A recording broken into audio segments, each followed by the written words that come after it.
हर जगह उपलब्ध है, ये बात उन्होंने नहीं समझी। ये बात हमेशा जो है अगर उन्हें समझी होती कि ईश्वर हर जगह देख रहा है तो शायद वो झूठ नहीं बोलती। एक जो है गुरु के दो शिष्य थे, बहुत विद्वान थे, दोनों बहुत भक्त थे। गुरु का अंत समय आया तो उसके समझ में नहीं आ रहा था कि मैं कौन शिष्य को ये अपनी गद्दी सौंपूं। दोनों बहुत विद्वान थे, दोनों बहुत भक्त थे। अब गद्दी तो एक को ही सौंपनी थी। तो गुरु जी ने एक दो आम दिए और उनसे कहा कि ये आम जो है ऐसी जगह जाके खाना जहां कोई तुम्हें देखे ना। तो एक शिष्य गया कमरे के अंदर, लाइट बंद की, रजाई ओढ़ी, रजाई के अंदर खा लिया उसने आम। दूसरा शिष्य गया, वो लौट कर आ गया आम लेकर। गुरुजी ने पूछा कि भैया तुमने कैसे आम खाया? तो उसने बताया जिसने खाया था। बोले मैं कमरे के अंदर गया, मैंने रजाई ओढ़ी और मैंने लाइट बंद की और मैंने आम खाया, मुझे किसी ने देखा। जिसने नहीं खाया था उससे पूछा, उसने कहा गुरुजी मैंने भी यही किया, पर आपने कहा था कि हरि व्यापक सर्वत्र समाना, संसार में प्रत्येक कण कण में भगवान है। तो मैंने कहा कोई देख रहा हो या ना देख रहा हो, भगवान तो देख ही रहा है। इसलिए मैंने कहा, आपने कहा था कोई ना देखे, इसलिए बोले मैंने आम नहीं खाया, मैं आम ले आया हूं। तो गुरु जी ने कहा कि तुम योग्य शिष्य हो,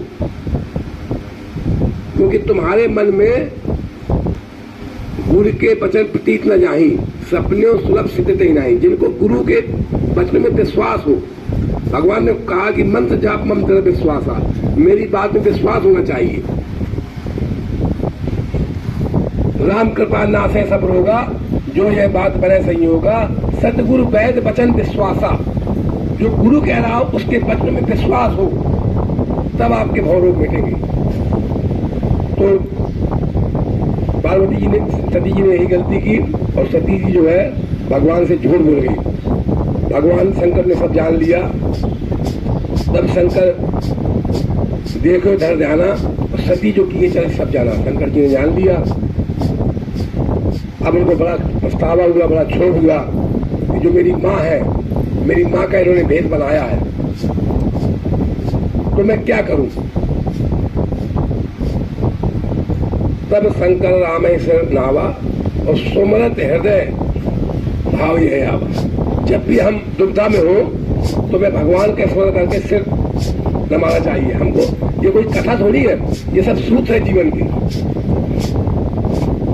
और जैसे उनने भगवान को सिर नवाया शंकर जी ने कि मैं क्या करूं क्या ना करूं, तो उनके मन में भाव आया, यह तन सती भेंट अब नहीं, शिव संकल्प की मन माही। उनके मन में भाव आया, जैसे भगवान की शरण में गए। जब हम कोई दुविधा में हो तो भगवान की शरण में जाना चाहिए। और जैसे वो भगवान की शरण में गए, उनके मन में ये भाव आया कि इस तन से अब सती जी से भेंट नहीं होगी। और ऐसा प्रण करते ही, ऐसा संकल्प लेते ही आकाशवाणी हुई। देखिए ये आकाशवाणी बहुत खतरनाक चीज है, लेकिन कोई जरूरत नहीं थी। भगवान कृष्ण के जन्म में देवकी के 8वें गर्भ में चाहे वो पैदा होता, कोई जरूरत ही नहीं थी, वो अपने आराम से जा रहा था। भगवान कृष्ण पैदा होते, मारते, कुछ भी करते, लेकिन आकाशवाणी हो गई। ऐसे ही शंकर जी ने संकल्प ले लिया था, लेकिन आकाशवाणी हो गई, तुम पन अस्कर करे कृपाला, तुम्हारे अलावा ऐसा कोई प्रण कर ही नहीं सकता। अब बार बार सती पूछेंगे क्या प्रण किया, क्या प्रण किया आपने, क्या प्रण किया?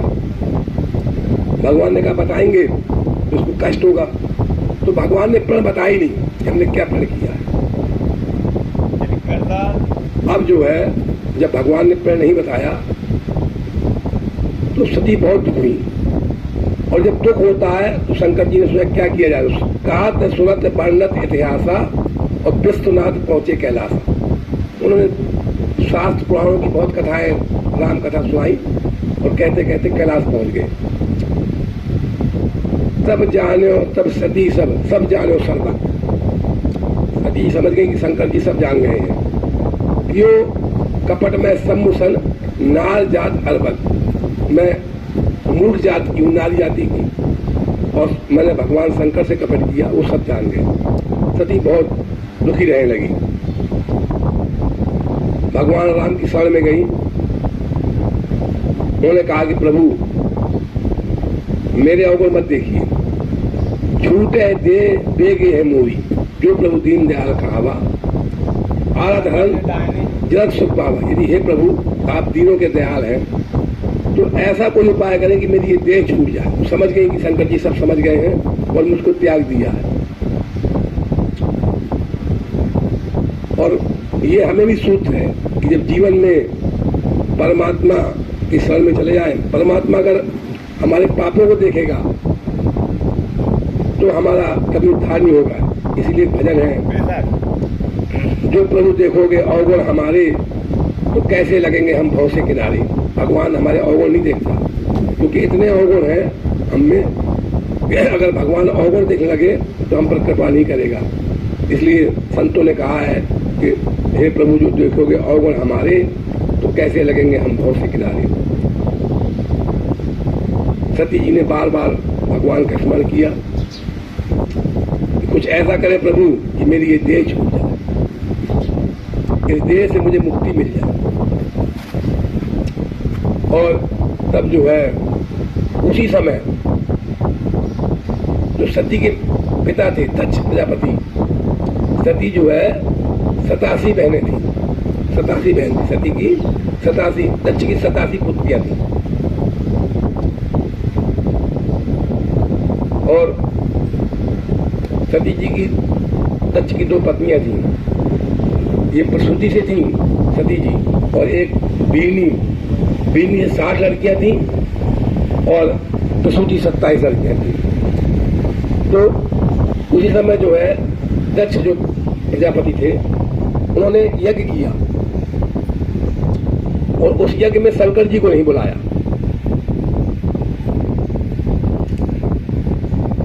शंकर जी को इसलिए नहीं बुलाया, उसके 2-3 कारण थे। पहला कारण तो ये था कि दक्ष की जो पुत्रियां थी उसमें 27 पुत्रियां चंद्रमा को ब्याही थी दक्ष की। तो चंद्रमा उसमें से रोहिणी, जो ये नक्षत्र है 27, रोहिणी, अश्विनी, कृतिका, श्रवण, सतभिषा, अनुराधा, अनिष्टा, ये सब दक्ष की पुत्रियां हैं। ये सब चंद्रमा को ब्याही, 27 पुत्रियां। जो 27 नक्षत्र है ये सब भगवान शंकर के सारू भाई है, सब ये सब पुत्रियां चंद्रमा को ब्याही है। तो चंद्रमा ने रोहिणी नाम की जो चंद्रमा की पुत्री थी, उसकी दक्ष की पुत्री, उसको चंद्रमा बहुत प्यार करते थे। बाकी 26 पुत्रियों ने जाकर शिकायत की दक्ष से, ये केवल रोहिणी को चाहते हैं। दक्ष तो क्रोधी स्वभाव की थी। दक्ष भगवान ब्रह्मा के दाहिने अंगूठे से निकले थे, पुत्र थे, भगवान ब्रह्मा के पुत्र थे, ब्रह्मलोक में रहे दक्ष। जब दक्ष से शिकायत की तो दक्ष ने जाके जो है चंद्रमा को श्राप दे दिया, जाओ तुम्हें क्षय हो जाए। तो भगवान शंकर की शरण में गया, उसने कहा कि ऐसा ऐसा हो गया है। तो भगवान शंकर ने उसको श्राप मुक्त कर दिया। जब श्राप मुक्त कर दिया तो दक्ष को बहुत गुस्सा आया कि जिसको मैंने श्राप दिया उसको शंकर ने मुक्त कर दिया। वहीं से थोड़ा थोड़ा उनका बहस शुरू हो गया। फिर एक बार ब्रह्मा जी की सभा में जब दक्ष प्रजापति हुए, दक्ष प्रजापति ने एक मीटिंग बुलाई और सब लोग वहां बैठे हुए थे। उसी मीटिंग में शंकर जी भी थे। दक्ष को आने में देरी हो गई तो शंकर जी समाधि में चले गए भगवान राम की याद में। दक्ष आए और वो उठकर खड़े नहीं हुए, सब खड़े हो गए। तो गुस्सा, पहले से ही लड़ाई चल रही थी, पहले से गुस्सा थे। तो उन्होंने दक्ष के जो है काफी अपमान कर दिया शंकर जी का। और जब अपमान कर दिया, शंकर भगवान ने कुछ नहीं कहा, लेकिन दक्ष के मन में गुस्सा थी और उन्होंने सती जी को नहीं बुलाया। ये बात सती जी की सब बहनें जानती थी कि दक्ष ने, पिता ने सती जी को नहीं बुलाया। उन्होंने यज्ञ किया और वो देख कहाँ ब्रह्मलोक है, ब्रह्मलोक इस साइड है, विष्णुलोक साकेत धाम स्थाप है और शंकर जी का कैलाश इस साइड है। वो विमान से गई और कैलाश के ऊपर से निकली विमान, सती बिलो के व्योम विमाना। सती जी ने कहा बहुत विमान जा रहे हैं, साइड सब जा रही हैं, कर रही अप्सरा कल रंगवाना, अप्सराएं गाती चली जा रही हैं। तुमने पूछा शंकर जी से क्या है, कुछ हो रहा है? शंकर जी ने बताया कि तुम्हारे पिता के भवन में यज्ञ हो रहा है। तो उसने कहा कि मुझे भी जाना है। शंकर जी ने कहा कहे वो नीक, ये नीक बात है जो तुमने कही है, ये उचित बढ़ावा, पर अपने यहाँ निमंत्रण नहीं आया। कहने लगे कहे वो नीक मोरे मन भावा, पर आमंत्रण नहीं आया शंकर जी को। तो उसने कहा पिता के घर में जाने में भी आमंत्रण लगता है क्या? स्वामी पिता मित्र के यहाँ इन सपने में जाए कसम दिया है, इनके यहाँ जाने में कोई संकोच नहीं है। स्वामी के घर, मित्र के घर, पिता के घर और गुरु के घर, यहाँ बिना बुलाए भी जाना चाहिए। लेकिन यद्यपि विरोध मान यदि कोई कहाँ गए कल्याण न हो, यदि इनमें से कोई विरोध मानता है, कोई बैर रखता है, तो बिना बुलाए नहीं आना चाहिए। बहुत प्रकार से प्रयत्न किया शंकर जी ने, कर देखा बहुत जतन तक रहे न दक्ष कुमार। शंकर जी ने अनेक प्रकार से प्रयत्न किया कि ना जाओ ये वो। जब अनेक प्रकार से प्रयत्न करने के बाद शंकर जी हार गए और सती जी नहीं रुकी, दिए मुख्य गण चार तब विदा की सत्ता। तब शंकर जी ने जो है उनको विदा कर दिया अपने गणों के साथ। ये सूत्र रामायण भगवान ने भी कहा है, राख्यो नार हृदय में नहीं। यद्यपि नारी को आप हृदय में रख लीजिए, घर में रखना तो बहुत बड़ी बात है। युति शास्त्र नृपत बस नहीं। तीन व्यक्ति भगवान राम ने कहा कि अपने बस में नहीं है, इनके बस में हमको रहना है। हम सब लोग सुन लें, रामायण में लिखा है राख्यो नार यद्यपि और माही। पढ़ा आप लोग नहीं पढ़ा? आचार्य जी बताएंगे, विद्वान में आचार्य जी नहीं है। राख्यो नार यद्यपि और माही, युति शास्त्र नृपत बस नहीं। तीन आदमी के बस में हमको रहना है। कौन कौन? पत्नी, शास्त्र, शास्त्र के बस में हम रहेंगे कि शास्त्र हमारे बस में रहेगा? ये धर्म शास्त्र होते हैं, इनके बस में हमको चलना चाहिए कि वो हमारे बस में चलेंगे? बताइए। और नृपत राजा, राजा हमारे बस में चलेगा कि हम राजा के बस में चलेंगे? इसलिए सभी सज्जनों से अनुरोध है कि अपनी अपनी पत्नियों के बस में चलें। ये भगवान राम ने कहा, मेरा वाक्य नहीं है।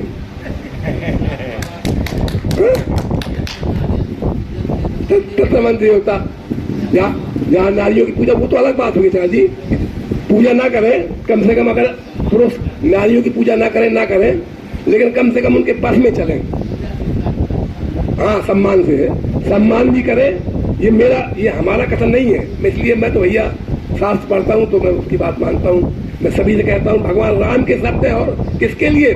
लक्ष्मण से कहा है। लक्ष्मण से भगवान राम ने कहा, और एकांत में, कोई तीसरा नहीं था, तब कहा है राख्यो नार यद्यपि और माही और युति साथ में पर बस नहीं। शंकर जी को ध्यान आ गया कि भगवान के कह सकते हैं, इसको मानना है नहीं और ये जाएगी। तुमने जो है चार गण दिए और विदा कर दिया। देखिए सती जी पहुंची, पिता भवन जब गई भवानी और दक्ष दास काहू न सलमानी। इतना दक्ष ने कह दिया था कि अगर शंकर के यहाँ से कोई आ जाए तो कोई बोलेगा नहीं, इतना घुसने नहीं। सती पहुंच गई, सादर मिली भले एक माता, एक माँ थी जो प्रेम से मिली, और जन भगनी मिली बहुत मुस्कुराता, बहनें थी अरे बड़े मुस्कुरा के मिली। और क्या हाल है? शंकर जी कपड़ा पहनना शुरू कर दिया, कोई भूत भगवान लपेटे रहते हैं, बड़ा मतलब बड़ा मतलब जो है उनको बड़ा कि बहुत क्या हाल है, बड़ा मतलब बड़ा अपमान से है। माँ मिली। देखिए माँ एक ऐसा शब्द है जिसमें संसार की हर जगह, परमात्मा इसमें भी माँ है, धर्मात्मा इसमें भी माँ है, आत्मा इसमें भी माँ है, और महात्मा इसमें भी माँ है। माँ शब्द के बगैर संसार की उत्पत्ति है ही नहीं। इसलिए मातृदेव हो, पितृदेव हो, मां जिनके पास भी है उनको परमात्मा से बढ़कर उसकी इज्जत करना चाहिए। ये सूत्र, ये कहानियां हमको इसलिए नहीं सुनाते हम लोग। ये रामायण में सती चरित्र इसलिए नहीं है कि कोई कथा थी कि पार्वती जी को मोह हो गया। पार्वती जी जगत जननी है, सती जी जगत जननी है, उनको मोह नहीं होता। ये सब संसार के दिखाने के लिए, जैसे संसार के दिखाने के लिए भगवान राम सीता की खोज कर रहे थे। नहीं तो इतने वानर गए थे सीता जी को खोजने के लिए, सबको अंगूठी पकड़ाते कि सीता भैया मिल जाए तो अंगूठी पकड़ा देना। अंगूठी किसको पकड़ाई? केवल हनुमान जी को, क्योंकि उन्हें मानता कि बाकी तो सब ये फॉर्मेलिटी में जा रहे हैं, असली जो है ये जाएगा, इसलिए इसको एक अंगूठी पकड़ा दो। तो जो ईश्वर चरित्र करता है वो इसलिए करता है कि उस चरित्र के माध्यम से हम जो है संसार की जो गतिविधियां उसको संचालित करें। और जब सती जी पहुंची यज्ञ में तो सती बिलोक जले सब गाता, दक्ष न कुछ पूछी कुछ लाता। जब सती को दक्ष ने देखा तो उसके पूरे अंग जल गए, कोई कुशल नहीं पूछी।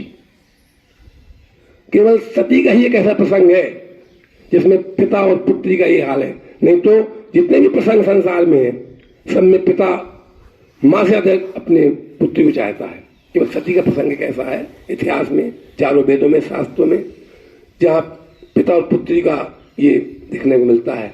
और जब सती ने देखा कि मेरे पति का भाग कदम न देख सम्मकर भागा, कहीं सती ने देखा कि मेरे पति कहीं भागे नहीं। यद्यपि दुख दारुण जगनाना, संसार में अनेक प्रकार के दुख है, एक दुख नहीं अनेक प्रकार के दुख है। सबसे अधिक जात अपमान। यदि जात बिरादरी में अपमान हो जाए कहीं, उससे बड़ा कोई दुख नहीं है। देखा कि मेरे पिता ने मेरे पति का अपमान किया है और उनके शुक्र से मेरी जाति, मेरे ये शरीर उत्पन्न हुआ है। सम तो उन्होंने तुरंत जो है सुनो सभासद सकल मंदा, कई सुनी जिन शंकर निंदा, सो भली बात लेता हूं। हे मुनियों, जिन्होंने भाई कोई भी यज्ञ होता है उसमें ब्रह्मा विष्णु महेश का भाग रहता है, और इस यज्ञ में न तो ब्रह्मा जी गए जबकि उनके पिता थे, और न विष्णु भगवान गए, दोनों नहीं गए थे, क्योंकि उनको मालूम था कि शंकर जी को निमंत्रण दिया गया। शंकर जी को निमंत्रण मिला, ये सब जानते थे। नहीं, ब्रह्मा और विष्णु नहीं गए थे, न ब्रह्मा गए थे न विष्णु गए थे। और इस यज्ञ में सती जी ने जो है अपने आत्मदाह कर दिया। मरण सह सती पर मांगा, जन्म जन्म से पदन रागा। और अंत में भगवान माता सती ने जब त्याग किया, सबसे कहा कि हे मुनियों, तुमने शंकर भगवान का अपमान किया है, और क्योंकि ये दक्ष के शुक्र से ये मेरी देह उत्पन्न है, इसलिए मैं इस देह को छोड़ रही हूं। और ऐसा कहकर उन्होंने यज्ञ कुंड में अपने को भस्म कर दिया।